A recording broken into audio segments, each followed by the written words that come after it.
A recent Pew Research poll shows that only 4% of Black registered voters would vote for a Republican candidate. While Black Republicans are few, the study found they tend to be younger than Black Democrats. A Black Republican group called Project 21 believes the sway of young Black voters comes from the lack of upward mobility, poverty, crime, and other social ills. Project 21 is a network of Black leaders from across the nation and have identified 10 critical areas for reform and are offering 57 recommendations to remove barriers blocking Blacks. I don't like the word Blacks, but that's okay, Black people. Craig DeLuz, a Project 21 member and founder of Uncommon Sense Media Group, is joining us to explain their blueprint for a better deal for Black America plan. Hello, Mr. DeLuz, welcome to the show. It's a pleasure to be here. Thank you for being here. I had a chance to look over this blueprint for a better deal for Black America, and I would be remiss if I didn't start off by saying that this is an extensive report of super anti-Black, and I would even say white supremacist talking points that are filled with completely absurd notions that want to roll back all of the racial progress that we've made in terms of civil rights and advancement. So what do you have to say for this plan and why you believe the suggestions that you've made, such as trying to ban critical race theory, get rid of all kinds of civil rights protections, is actually the right plan for Black America? Okay, well, first of all, your mischaracterization of the plan is, and as well, by the way, of Project 21, just goes to demonstrate how little you probably spent on it or on Project 21. First of all, Project 21 is not a Republican group.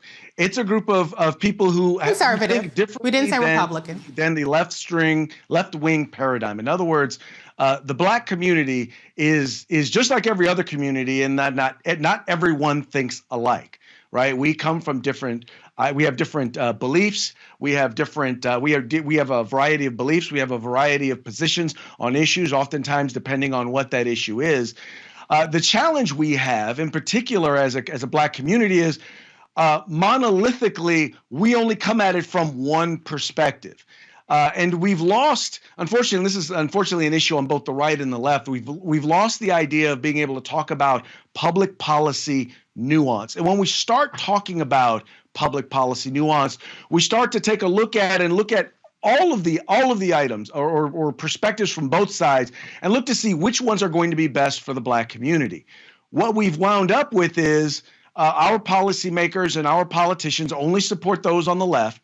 And so you wind up with a Democratic Party who says we don't have to do anything or address any issues of the Black community. And you wind up with a Republican Party that says, well, they're always going to vote Democrat, so we really don't have to address any issues within the Black community. I can agree with you about the Republican Party aspect, but I think that they are actually quite hostile to the Black community. They aren't just indifferent to our community. I think it's interesting because, hold on one second. Exactly. Well, I didn't cut you off. One second. Here's the point that I'll... Hold on 1 second. I didn't cut you off, sir. I didn't cut you off, sir. Thank you. One thing I found interesting about the report is that the report talks about, or it starts that there have been failures of the Biden-Harris administration in terms of their policies. But the statistics that are outlined throughout the reports, like, for instance, statistics about homicide rate, statistics about a number of things, are 2019 and 2020. That's when President Trump was actually in office, and he had 4 years of policies to make improvements for the Black community. So how do you explain how President Biden is responsible for the failures of the Trump administration policies in 2020? Well, first of all, understand that the executive summary that was written as it came forward, you look at the put it this way, what the numbers were in 2020, which, by the way, were 2020 and 2019, the numbers have increased since then. And if you look at where those numbers, whether it's crime, whether it's poverty, where those numbers have gotten worse are in particular are in areas that are run by Democrats in major urban inner cities like San Francisco, like Oakland, like Los Angeles, like Chicago, like New York. And these are areas that have been run by Democrats, not just for a few years, but for generations. You look across the country and you look at where liberal policies are put in place, right? Crime is the highest. Unemployment is the highest. Economic opportunity is the lowest. Quality of education is the lowest. I'm not here saying the Republicans have all the answer, the conservatives have all the answers, but here's what I know. I know the Democrats have demonstrated that they simply do not. Well, that's not true that crime is highest and a number of things that you asserted were the highest in Democratic areas. But just because you say it's not true doesn't mean it's not true. Okay, just because you say it's true doesn't mean it's true. So where we go with that? But one second. Let's talk about one of the assertions. Since a big part of this plan talks about crime. One of the most disturbing and the reason why I characterize it as racist and white supremacist notions was it specifically says in this plan that Black people are as criminal or more criminal, and that's why we see the kind of disparities in the way that Black people are treated in the disparities. Do you believe that Black people are more prone to criminal behavior? Do you agree with that assertion? You clearly did not read the report. I did read it. But what it will tell you is this, is that, and this is, by the way, this is true of every ethnicity. People who generally commit crimes against their own. In other words, the number one committer of crimes against Black people are Black people. And that's the same with whites. That's the same with Latinos, right? That's what that is pointing out. My question is, with all of these folks who are trying to be smart on crime by decriminalizing crime and putting criminals back on the streets, they're more worried about Black criminals than they are about Black crime victims. I mean, to be clear, that's a completely different point to say that there is higher interracial. Hold on. That's completely different to say that the number one perpetrators of crime against Black people are Black people, as opposed to saying that Black people are more criminal. If we look at, for instance, I agree with you, but what you're saying the report says is not what it says. That is what it said, but that's okay if you don't want to acknowledge that, or if you don't believe that, then I'm glad that you repudiate that aspect of the report. But we do have situations like, for instance, how Black people are disproportionately stopped for weed offenses, marijuana offenses, as opposed to white people when Black people and white people have the same usage of drugs. One of the things that your plan calls for is for not decriminalizing marijuana. Can you explain that position? Well, first of all, I think they'd understand that overall throughout history, I mean, until recently with marijuana, there has only been one drug that has been legalized for recreational use, and that drug has been alcohol. I don't think that we do our community we don't provide them any additional benefit by legalizing the use of marijuana. What we were promised in the state of California, for example, was when we legalized marijuana that we would see an end to crime. The exact opposite has happened. What we've seen is an underground black market of marijuana and cannabis is actually taking over the market, right? In other words, people have not changed whether or not they're smoking it. What's happened is they also haven't changed where they've bought it. The only difference is that they're not going to jail for possessing it. That is good, because Black people were disproportionately going to jail for possessing marijuana, despite the fact that they don't have a higher incidence of using marijuana. But let's talk about another major part of your plan, which is critical race theory. This is the boogeyman of conservatives. And I found a lot of really preposterous assertions in here as well. But let me just ask you first and foremost, do you believe that racism against Black people exists in this country? And do you believe that systemic racism exists in this country? Well, first of all, let's talk about what critical race theory is. And I recognize and I understand that. We can get to that. Hold on one second. Mr. DeLuz, we can get to that. Hold on. But I asked you a specific question. Respectfully, can you answer my question? And then we can get to what your understanding of critical race theory is. Do I believe that racism exists? Yes, I do believe that racism exists. Do I believe that systemic racism exists? No, I do not believe that systemic racism exists.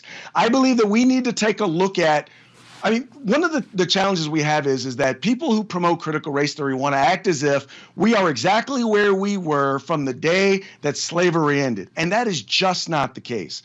We are the freest, most educated, and most prosperous peoples of African descent in the world. Now, is everything where it should be? Are we exactly where we should be striving to be? No, we're not there yet. But what we should do is recognize where we are, recognize the success that we have had, and recognize that staying on the path where we are is exactly what's going to get us to where we need to be. But teaching policies or teaching things in school that teach students that if you're white, you are an oppressor. If you are black, you are oppressed. And the only way you can be successful is if your oppressor lets you be successful. Where they talk about things like proximity to whiteness, saying that, well, if you are successful, if you are college educated, and if you've been married to one person and have children with that one person, well, that's because of your proximity to whiteness. This sort of stuff is utter madness, and this is the sort of stuff that is not going to create racial unity. It's in fact going to create racial division, and that's exactly what it's doing. Well, first of all, we've had racial division in this country since the beginning of time. I mean, we did come here as kidnapped, enslaved people. So this whole notion that critical race theory is creating something is really absurd, and it's actually creating a lot of hysteria by all the mischaracterizations of critical race theory. It's not hysteria at all. I sit on a school board. I've sat on a school board for 18 years, and I've seen them work to try and implement this stuff. And I'm telling you right now, this stuff is divisive. And as we're trying to bring people together, and we've worked in our school district to try and do diversity training, to try and do what we call resiliency training, cultural competency with our staff. And it wasn't until this racist, anti-racism training started to come in that we started to have issues and divisions and concerns like this. Oh, anti-racism is the problem as opposed to racism. That's a very interesting assertion, but I'm going to bring in my panel to see if they have any questions for you, Mr. DeLuz. I'm going to start off with our professor, Mr. Michael Imhotep. Do you have any questions? I've been going through looking at some of this, and first of all, what you're saying about critical race theory is blatantly false, and then you want to reinstate Donald Trump's divisive, combating race and sexual stereotyping executive order. That's ridiculous. But the question I have is, if we look, for instance, at the article from Yahoo News, do Republicans or Democratic states have more crime? And they talk about how 8 of the 10 states with the highest murder rates per 100,000 are Republican states and states that voted for Donald Trump. Explain to me how Republican policies for fighting crime are going to be more beneficial for African Americans than Democrats. And I'm neither Democrat nor Republican, but I sure as hell ain't stupid. And I know when people are trying to snow job our people as well. But explain that to me. And then I got a follow up to deal with marijuana, because if you study the history of why marijuana was made illegal, it largely goes back to Harry J. Anslinger in 1937, who was a white supremacist who targeted African Americans and who lied in front of Congress about the effects of marijuana as well. But we can get to that later. Go ahead and answer the first question. Okay, I'll use the state of California as an example. In the early 90s, in the state of California, we passed a number of laws which actually, which were included mandatory minimums for various different crimes. We started to institute things like going after people who were involved in violent crime, people who were involved in the drug trade, and what we found was for over 20 years we saw a decrease, we saw a cut in crime, in violent crime, and in property crime. And then in the early 2010s, about the time that we got our then Attorney General Kamala Harris, came in with this idea of, well, we're going to institute policies that are smart on crime. And as a part of smart on crime, what we're going to do is we're going to take things that are crimes, major crimes, felonies, and we're going to call them misdemeanors. And then not only are we now going to then call them misdemeanors, we're going to take the people who committed those crimes, we're going to take them out of state prison, and we're going to put them into county jails. Now, as a result of that, we've seen a number of things happen. Number one, the people who went from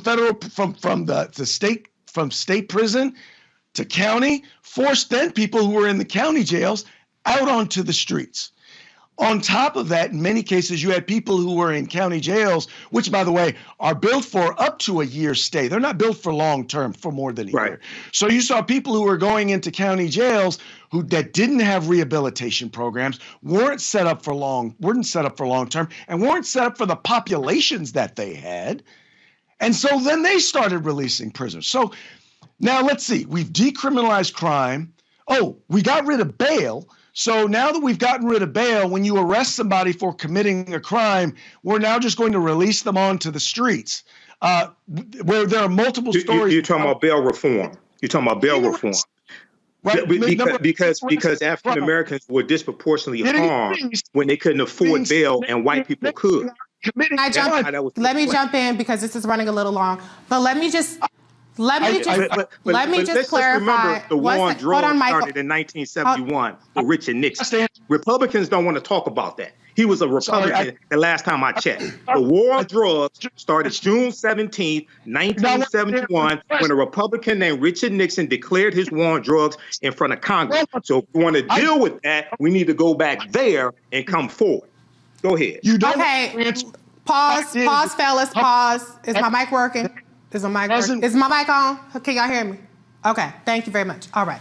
Let me just fact check one thing because Vice President Kamala Harris was mentioning, y'all know I don't play about her. Actually, it wasn't her initiative. It was safety realignment that brought about the difference between state prisons and local prisons and all that good stuff. But let's move on to another question because we got other people that want to get questions in. So Kelly, you're up next. I didn't even have to ask this. Y'all had 5 minutes back and forth. Kelly, can you go ahead with your question, please? Sure. So we only covered 2 of these topics in this like manifesto, blueprint, what have you, and those were the crime and the CRT. I want to focus on CRT only because it delves into another area, which is specifically education, not just ideologies in general. I need to know why you think learning about history is destructive.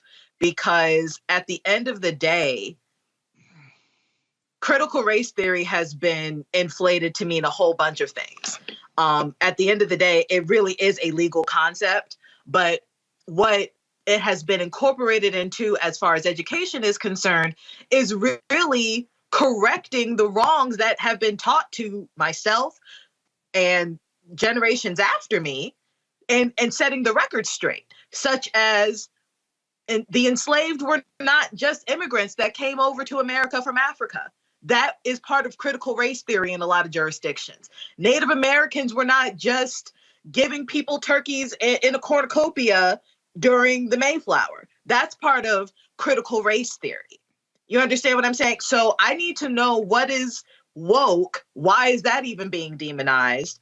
Why is it that whenever it comes to Black history or critical aspects of Black history, that gets shut down for the sake of, frankly, white guilt? Okay. Before you answer that, is my mic on? Mr. DeLuz, I want to be respectful to you, so I just want to give you a heads up. We have one more panelist ask you a question. So if you can keep it relatively brief so that we can get the last person in and then move on to the next segment, I would really appreciate it. I don't want to have to cut you off, so I'm just telling you up front. Thank you. So first of all, let's understand that I think people on both sides are conflating what critical race theory is. I am not opposed to the idea of teaching our history, good and bad, in particular, and also when it comes to the issue of dealing with the issue of race and the history of African Americans. I know when I grew up, when I went to school, we didn't cover it the way we needed to. My point here is that what you're talking about, teaching and talking about the history, is not what critical race theory does, or at least it's not all that it does. And that's the problem. Is there are a lot of things. And by the way, critical race theory, at least I can only speak for California, has not been passed as a curriculum in any school district. Now, aspects of it, because it's not a curriculum, points of it have been put in place in various different places by various different instructors throughout the country. I'm just saying, my point is that those are the things that we need to be talking about and addressing. talking about our history, not telling kids, well, if you're white, you're oppressed and you need to be ashamed of your whiteness. And that's the sort of stuff. Respectfully, sir, not one teacher on this earth has ever said that to a white baby. No one. And I am friends with plenty of teachers. I have sat on boards. No black teacher has ever told a white baby, you are the great-grandchild of my oppressor. That does not happen. There are teachers who have done that. We're going to move on to the last panelist. Thank you. Please, with your question for Mr. DeLuz. I'll let him answer her question. That's okay. I'll let him answer the question. Interrupted. But the individual who's supposed to answer the questions gets interrupted. Let's rewind, because let's fact check. I asked you to keep it relatively brief. I gave you a chance to answer it. It was a couple of minutes last I checked. But we do have another segment. We have other people holding on. I wish we could have an entire knockdown, drag-out fight about this for 2 hours. But this is a news program with other segments. So, Matt, please, with your question. I would call it news, but okay. My question is, why do you want to end consent decrees when they're based upon evidence that these are cities and municipalities that have had, disparate policing? It seems to me that if you are a supporter of the police, you should also be able to be someone who has a check on them, right? If you say we're going to hold the citizens accountable, we're going to hold the police accountable. Consent decrees are based on evidence. So why would it be part of your policy platform that you want to repeal those? I have to be honest, in particular, the section on consent decrees, I'm not particularly familiar with. I do believe in law enforcement accountability. Things like body cameras are vitally important and should be instituted for all law enforcement, in part because it not only helps keep police accountable, but in many cases, it's actually helped exonerate them or show exactly what happened in many, many cases. It's not the complete story, but it does tell part of the story. And I apologize that I don't know more about the consent decrees. Thank you, Mr. DeLuz, for acknowledging that instead of BSing your way through that segment. To be honest, you sound just slightly more reasonable than this document. And I listened to it and I was aghast at many of the assertions. But we do agree on body cameras because that has been instrumental in bringing justice to light. And to your point, if the cop is innocent, then it will show that as well. So, Mr. DeLuz, thank you so much for your time, coming into the Lion's Den and giving us your perspective on the Project 21 group. Thank you so much. All right, take care. All right. All right, folks, back to our Roland Mark Unfiltered video in just one moment. When you talk about blackness and what happens in black culture, we're about covering these things that matter to us, speaking to our issues and concerns. This is a genuine people-powered movement. There's a lot of stuff that we're not getting. You get it, and you spread the word. We wish to plead our own cause. Too long have others spoken for us. We cannot tell our own story if we can't pay for it. This is about covering us. Invest in black-owned media. Your dollars matter. We don't have to keep asking them to cover our stuff. So please support us in what we do, folks. We want to hit 2,000 people, $50 this month, raise $100,000. We're behind 100,000, so we want to hit that. Y'all money makes this possible. Checks and money orders go to P.O. Box 57196, Washington, D.C. 20037-0196. The Cash App is $RM Unfiltered. PayPal is R Martin Unfiltered. Venmo is RM Unfiltered. Zelle is Roland at RolandSMartin.com.